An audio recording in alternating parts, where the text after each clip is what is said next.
কোটা আন্দোলনকে কেন্দ্র করে হত্যা, গণহত্যা ও নির্যাতনের অভিযোগে সাবেক প্রধানমন্ত্রী শেখ হাসিনা সহ ৯ জনের বিরুদ্ধে তদন্ত করার সিদ্ধান্ত নিয়েছে আন্তর্জাতিক অপরাধ ট্রাইব্যুনাল (আইসিটি).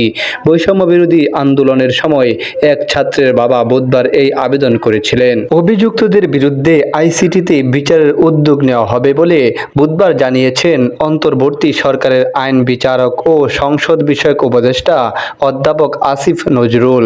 তিনি বলেন, আইসিটিতে বিচারের উদ্যোগ নেওয়া হবে, এটা ক্যাটাগরিক্যালি বলতে পারেন। এই আন্তর্জাতিক অপরাধ ট্রাইব্যুনাল আছে। এই বিচারের আওতায় আমাদের সাবেক সরকার প্রধান সহ অন্য যারা জড়িত থাকার অভিযোগ রয়েছে, আমরা তাদের কোনো ছাড় দেব না। আন্তর্জাতিক অপরাধ ট্রাইব্যুনাল ২০০৮ সালের নির্বাচনে আওয়ামী লীগের ইশতেহারের একটি বিষয় ছিল মানবতাবিরোধী অপরাধের দায়ে অভিযুক্তদের বিচার। নবম জাতীয় সংসদ নির্বাচনে জয়ী হবার পর প্রতিশ্রুতি অনুযায়ী বিচারের উদ্যোগ গ্রহণ করে আওয়ামী লীগ সরকার। ১৯৭৩ সালে প্রণীত আন্তর্জাতিক অপরাধ ট্রাইব্যুনাল আইনের অধীনেই অভিযুক্তদের তদন্ত ও বিচারের উদ্যোগ নেওয়া হয়। মূলত ১৯৭১ সালে স্বাধীনতা যুদ্ধের বাংলাদেশে সংগঠিত মানবতাবিরোধী অপরাধের বিচারের জন্যই এই আইনটি প্রণয়ন করা হয়েছিল। তবে ২০১০ সালের আগে আইনে কারও বিচার বা সাজা হয়নি। ২০০৯ সালে সংসদ অধিবেশনে মুক্তিযোদ্ধাদের বিচার করার বিষয়ে একটি মৌখিক প্রস্তাব পাস হয়।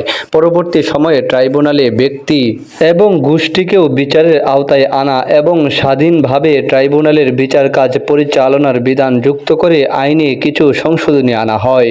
এর মাধ্যমে ২০১০ সালে ট্রাইব্যুনাল আইনজীবী প্যানেল এবং তদন্ত সংস্থা গঠন করা হয়।